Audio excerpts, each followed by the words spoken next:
నమస్తే. Welcome to our channel. Senior journalist Damu Balaji గారు ఉన్నారు. వారితో మాట్లాడదాం. సార్ నమస్తే సార్. నమస్తే. సార్ తెలుగుదేశం ప్రభుత్వ కూటమి ఏర్పడి 6 నెలలైంది. 6 నెలల్లోనే 6 మంత్రుల్ని తీసేస్తున్నారు అనే న్యూస్ వచ్చింది సార్.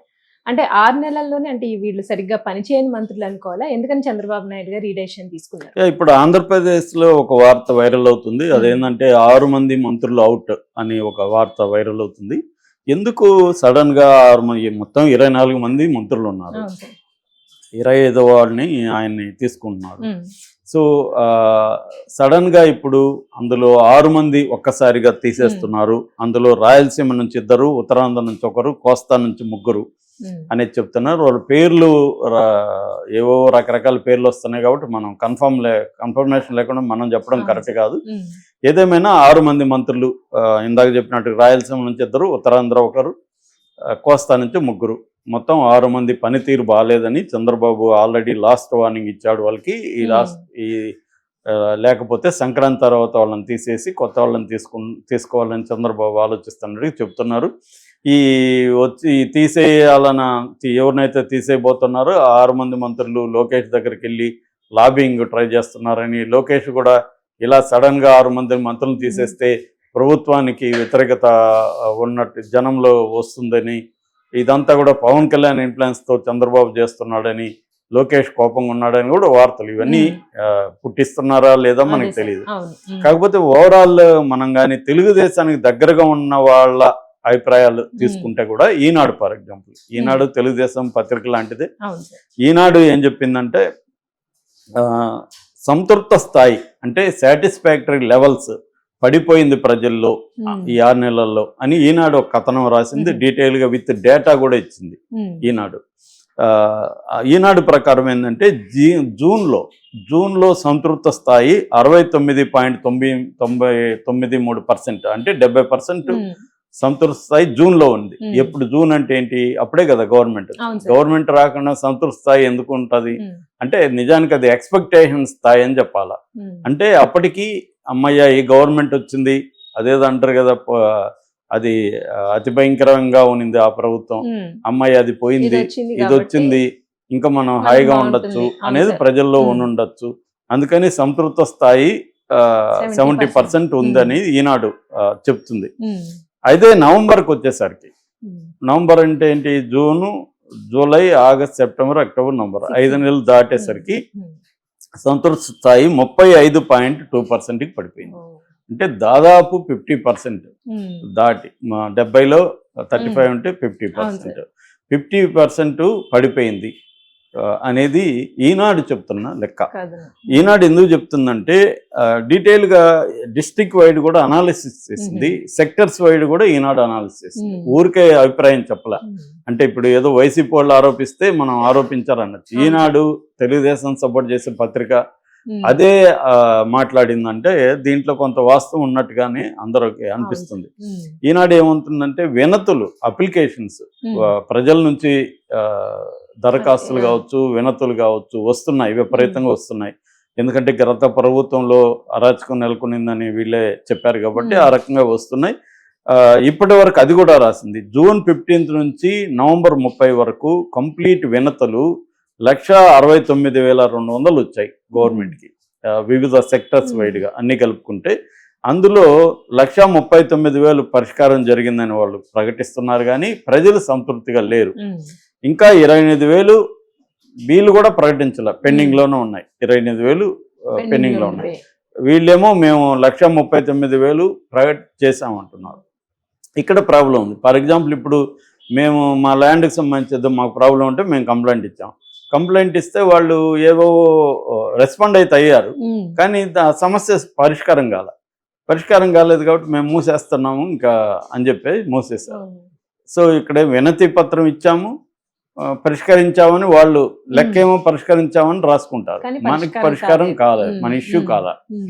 సో ఇలాగా ఉన్నవి ప్రతి ఫేస్బుక్లో, ట్విట్టర్లో చూస్తే పోస్టులు తెలుగుదేశం వాళ్ళు బాధగానే, వాళ్ళేమీ తెలుగుదేశానికి వ్యతిరేకమైన వాళ్ళు పెడుతున్నవి కాదు. ఫర్ ఎగ్జాంపుల్ ప్రవీణ్ పుల్లట అనే ఒక అనాలిస్ట్, ఆయన తెలుగుదేశానికి అనుకూలంగానే ఉంటాడు గతంలో కూడా.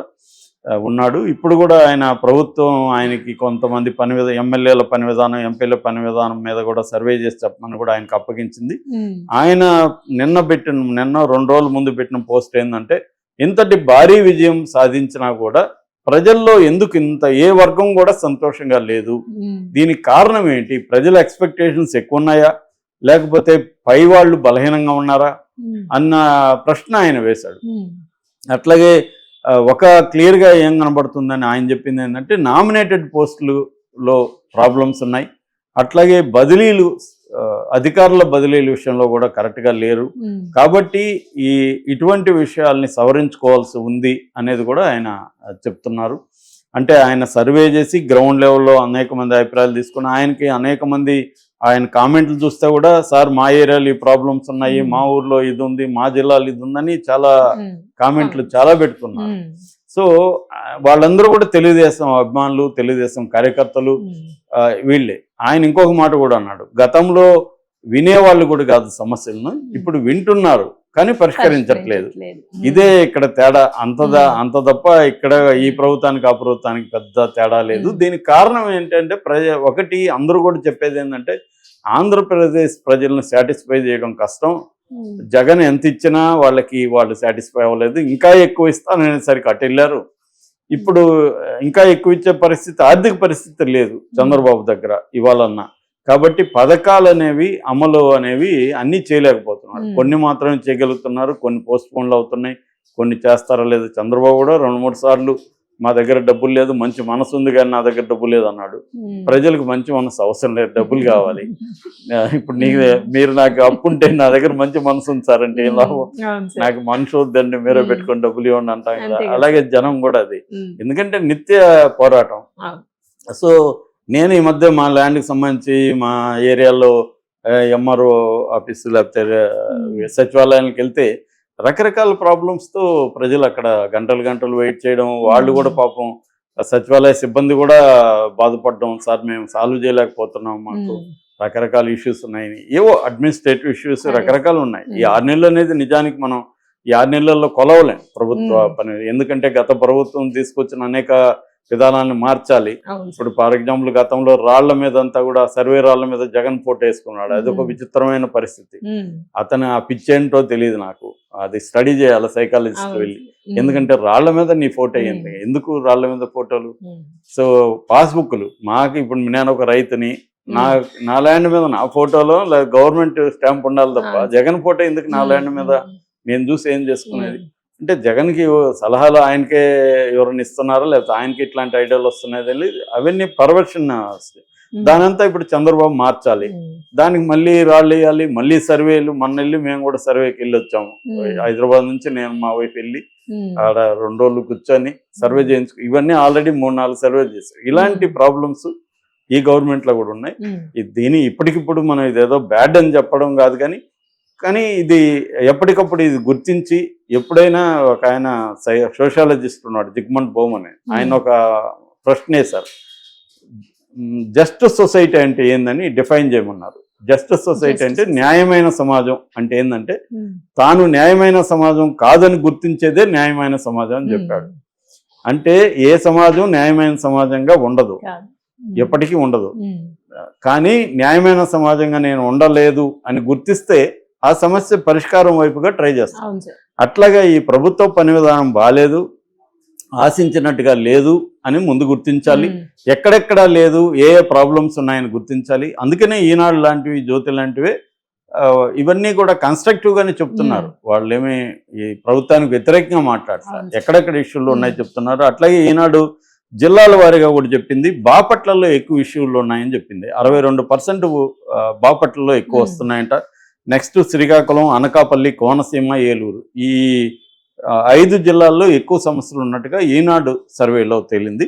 అట్లాగే ఏ డిపార్ట్మెంట్లో ఎక్కువ ఉందంటే పోలీసు డిపార్ట్మెంట్లో ఎక్కువ సమస్యలు ఉన్నాయని కూడా చెప్తుంది. పోలీస్ డిపార్ట్మెంట్లో 50% సమస్యలు పెండింగ్లో పోలీసులో ఉన్నాయంట. నెక్స్ట్ రెవెన్యూలో 48.8 అంటే 49 ఆల్మోస్ట్. నెక్స్ట్ రెవెన్యూ ఉంది, దాని తర్వాత మున్సిపల్ శాఖ ఉంది, పంచాయతీ రాజ్ ఉంది, సర్వే డిపార్ట్మెంట్ ఉంది, హౌసింగ్ ఉంది.